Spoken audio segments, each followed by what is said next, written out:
En Perspectiva. Periodismo constructivo. Señoras y señores, cuando son las 9:06, 7 ahora, en Montevideo la mañana sigue fresca, 10 grados, esa es la temperatura. Hay una nubosidad, no está 100% despejado el cielo, la humedad 87%, el viento sopla del norte a 9 kilómetros por hora y la presión es de 1019 hectopascales. Se anuncia una ola de frío. Se viene, bueno, tiene que refrescar, sí, de algún modo va a refrescar, en algún momento le toca, ¿no? Para julio, dicen que para julio. Bueno. ¿Trajiste la horoscopeta, Rosenkopf? Me pasé la noche en la azotea, vos. Fíjate, con el rocío que caía y todo eso. ¿Te pasaste en la azotea oteando los el astros, cielo? la posición, todo eso. Sé que en dónde estamos parados y todo. ¿Por qué no te acercás al micrófono? Me acerco, sí. Mientras tanto, tenemos un acople ahí con ese auricular que va a haber que corregir en su volumen, ¿no? Hay un... ¿No sentís ahí como un... Ahora que me decís, sí. Bueno, desapareció. Es el momento. Ya no se siente. Alcanzame la horoscopeta, dale. Ahí va. Alcanzame la horoscopeta. Guambia. El sol y la luna en Tauro. Tiempos astrales de luna nueva. Al constituirse el sol en Tauro, el centro de nuestra galaxia comienza a irradiar energía para materializar todo aquello que hasta ahora se presentaba como deseos en nuestra conciencia.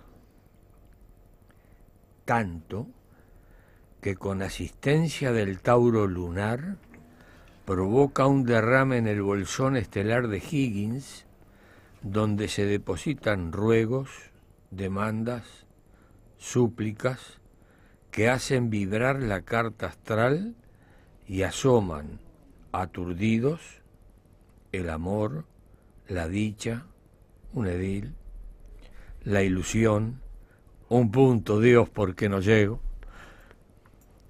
Estamos en Tauro. Ole.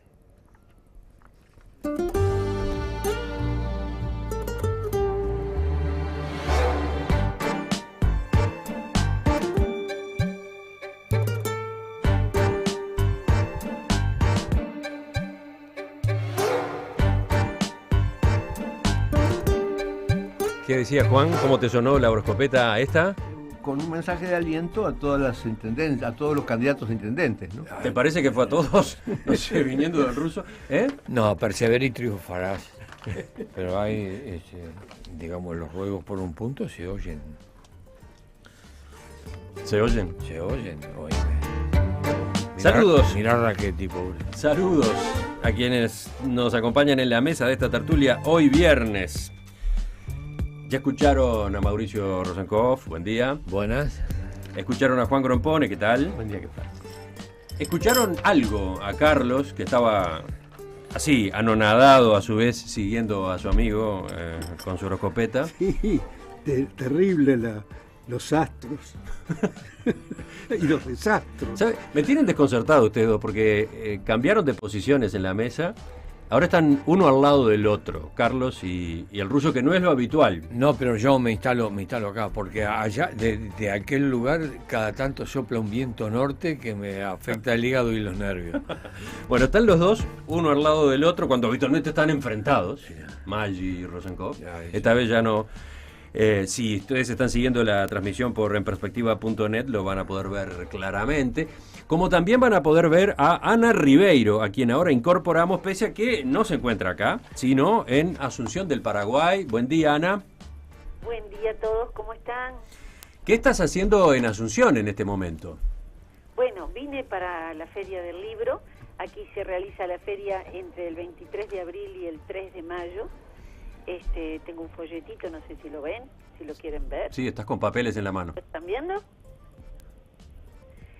Y bueno, tuve el honor de ser uno de los escritores invitados extranjeros. Tienen unos cuantos este año. Viene Felipe Piña, el conocido historiador por Argentina, Rafael Soler, un escritor español, María Gabriela Dionisi, una italiana, y José Mario Maestri, un brasileño.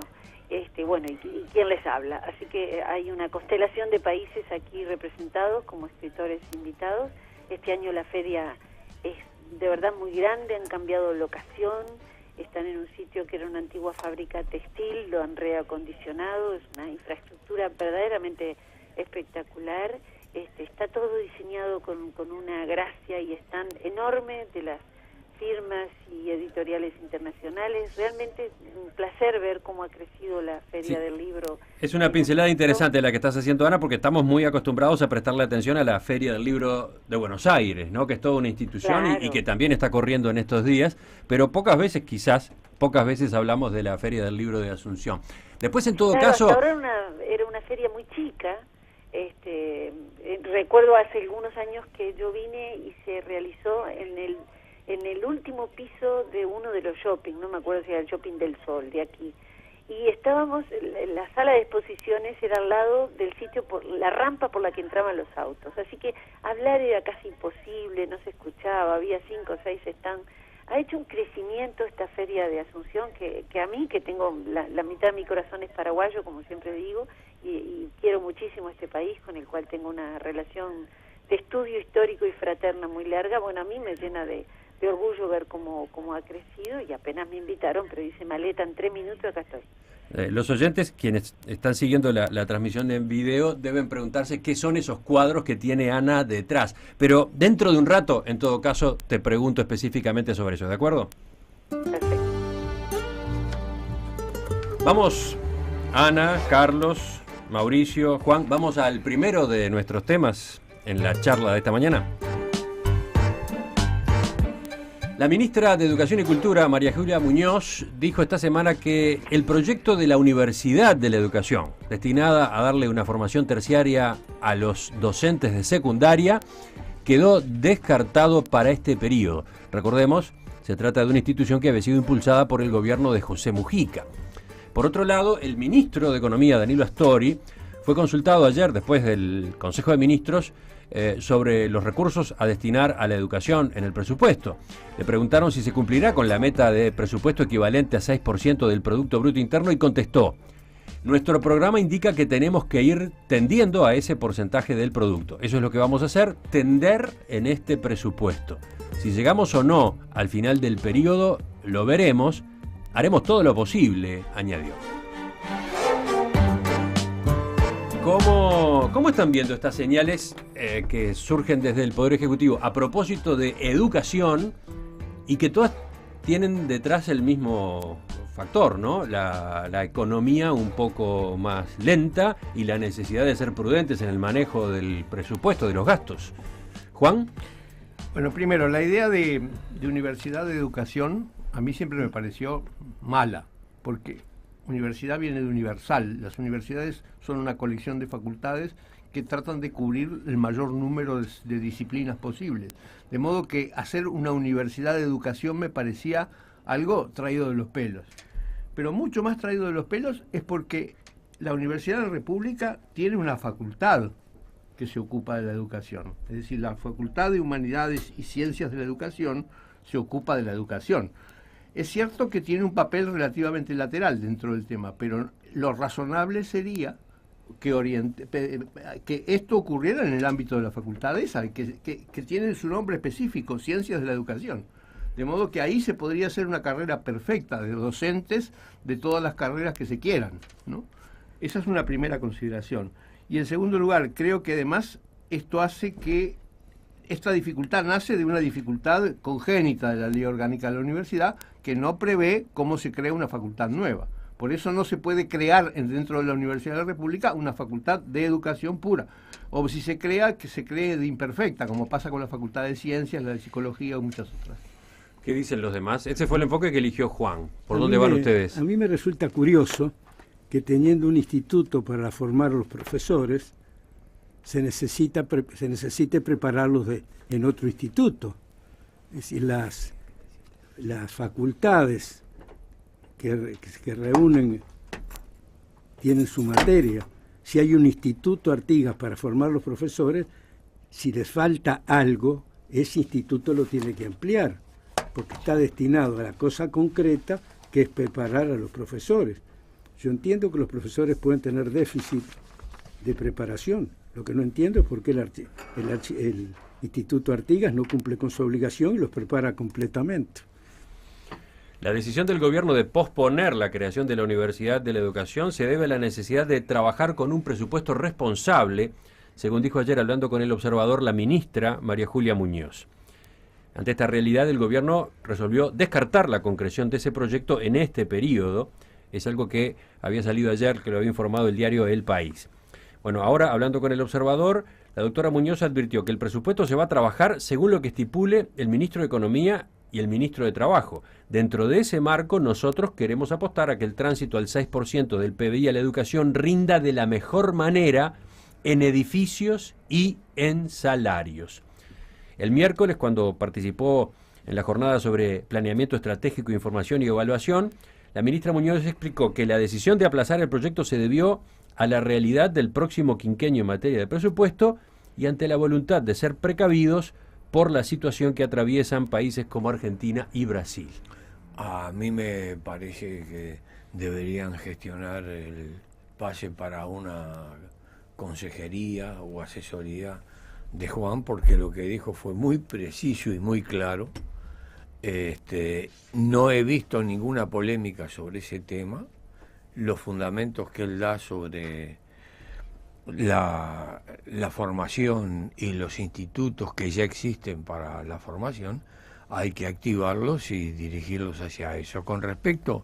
Mira, decía la nota del Observador de hoy que a cambio de implementar ya la Universidad de la Educación, el gobierno se propone acordar con la Universidad de la República un sistema por el cual los docentes egresados del IPA puedan cursar posgrados y doctorados en la UDELAR. Están escuchando la tertulia antes que salga.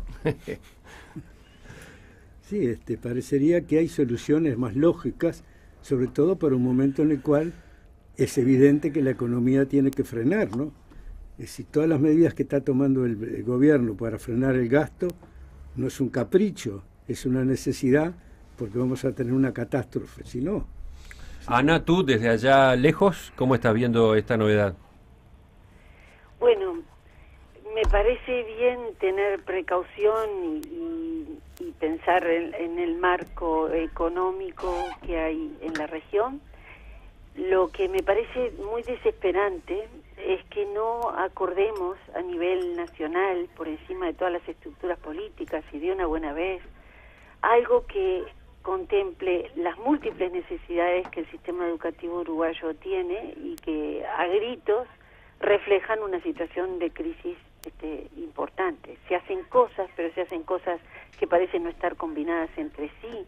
Se hacen cosas que parece que se hacen en un periodo, cuando cambia el periodo de gobierno, independientemente de que sea del mismo partido o sea de otro, y por lo tanto no estoy hablando solo de la última gestión de gobierno, pido que se me entienda, estoy hablando de muchos años de un problema educativo que explota ahora, que sin duda se arrastra de décadas atrás, y de gestiones de gobierno que involucran a todos los partidos, salvo el partido independiente que no ha sido gobierno aún.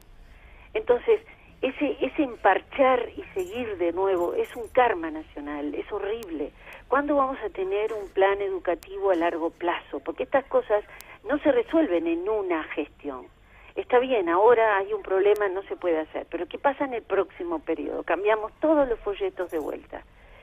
¿Cuándo nos vamos a desprender de eso y darle a los docentes todo lo que se precisa? Y no estoy diciendo solo que se les dé, que se les dé y se les exija, que haya un cambio a fondo, porque en tanto no dignifiquemos y elevemos el nivel del cuerpo docente mucho más de lo que es actualmente, no vamos a poder tener una educación de calidad, y si nos rezagamos en materia educativa, estamos frente a un rezago del país frente al mundo, y eso a mí me preocupa mucho hace mucho tiempo, y siempre quedo con la angustia de que parece que todo este tema lo supeditamos siempre al encuadre político y no logramos sacudirnos eso de encima. Lo metemos en el debate político partidario. No tenemos la generosidad, nadie la tiene, es una acusación múltiple. Tampoco nosotros como votantes, como ciudadanos, no logramos de verdad decir el sistema educativo debería no contaminarse con ningún interés de otro tipo que no sea el meramente. Se enojó Ana, se enojó con la forma como Sí, me enojé manejamos con los todo el mundo. uruguayos y en especial los partidos estos temas de la educación. ¿Ustedes van por ese lado también? No, la verdad que los resultados no son buenos. La sociedad tiene derecho a preguntarse por qué la educación pública ha caído de esta manera. Es decir, por qué los liceos privados son superiores a los liceos públicos en los barrios pobres. Porque en los barrios que no son pobres, la enseñanza del Estado es suficiente.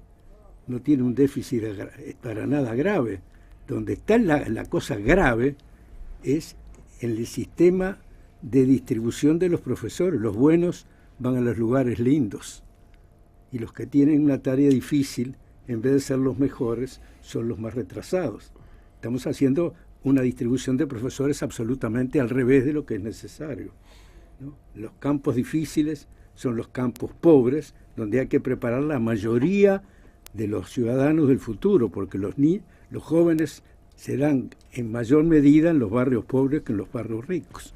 Carlos toma un aspecto de esta problemática de la educación que venimos discutiendo hace ya varios años. Juan, ¿tú? Bueno, creo que lo que dice Ana es cierto, ¿no? Es decir, que el país en la educación no tiene una perspectiva a largo plazo, pero hay que reconocer que el país en ningún campo tiene una perspectiva a largo plazo. Tu enojo es un poco más grande. Claro, no, tampoco la tiene la economía, en las exportaciones, en fin, lo que vamos a hacer de todo eso. El Uruguay sigue siendo un país que depende de la lluvia, igual que en la época de Hernán Arias. Es decir, lo único que tendríamos que tener una sola cosa educativa, que es aprender la danza de la lluvia para hacer llover, ¿verdad? Porque si desde la generación de energía hasta la exportación de celulosa, todo depende de la lluvia. Bueno, ahora depende menos de la lluvia, en el caso de la energía. Ahora depende también del viento. Del viento, bueno, habrá que ver la danza del viento también. Y no, ahora me desconcertaste esta segunda intervención. En el anterior te mandaba para el ministerio, ahora no sé. A las chapas. ¿Qué? Y bueno, el problema climático nunca va a depender del organigrama de un gobierno. No sé, que vamos a instalar el duchero universal. Yo creo que todo en el fondo, lo tocó muy bien al pasar Juan, es la penuria de la energía. Es decir, el país tiene menos electricidad de la que necesita y mucho menos electricidad para desarrollarse. Es decir, la única manera que este país, que ha tenido una evolución formidable en los últimos 10 años, porque ha crecido inmensamente, no se ha desarrollado de manera armónica porque sigue teniendo una penuria de energía debido a la mala gestión de UTE de muchísimos años. Bueno, ¿no? pero estábamos hablando de educación. Sí, bueno, pero todo tiene que ver con todo. Es decir, la educación sufre exactamente por la misma razón, porque no tenemos los medios para crear, para satisfacer las necesidades que crea la educación. Todo es miserable porque no hay energía suficiente. Bueno, yo creo que la única cosa nueva que ha habido en los últimos tiempos es que la Oficina de Planeamiento tiene un sector que se propone analizar el país en el largo plazo. Es decir, esa es la única novedad que ha ocurrido y ojalá pueda, ¿no? Y ojalá pueda hacer un estudio y ojalá pueda ese estudio llevarse a cabo y ojalá alguien le haga caso, ¿no? El presidente Tabaré Vázquez anunció algo más, ¿no? Cuando asumió ese proyecto de diálogo social encaminado a definir el rumbo del Uruguay a mediano y largo plazo, ¿no? Lo mencionó el 1 de marzo y lo reiteró ahora en su participación en la Cumbre de las Américas, y en algo que charlábamos esta semana, porque no tuvo mucha difusión, el hecho de que Vázquez volviera a hablar de esto, insistiera en esta idea, ahora nomás. ¿Te genera alguna esperanza eso a ti, Juan? Yo creo que sí, porque hace 10 años este tema no existía. Este tema no existía. Nosotros tenemos un grupo que se llama 2030, en que se preocupa del Uruguay hacia el 2030, ¿no? Y bueno, en aquel entonces era totalmente exótico, nadie hablaba de ese tema. Ahora ya empieza a hablarse de ese tema y hay otras personas interesadas más allá de lo que pasa en la próxima elección, ¿no? Si lo que puede pasar en el 2030 o en el 2050. Sí, creo que eso es una buena cosa. De todas maneras, es una idea difícil de remontar porque el Uruguay no está acostumbrado a hacer eso. Ana, cerramos contigo este bloque a propósito de esto. ¿Ese proyecto Vázquez te genera a ti alguna esperanza? Sí, pero a la esperanza, será que estoy, no sé, desayuné pólvora en Paraguay, pero a la esperanza yo le hago la siguiente pregunta. ¿Cómo podemos pensar nada hacia adelante? ¿Cómo podemos pensar el Uruguay de 2030 sin tener en cuenta la centralidad del tema educativo?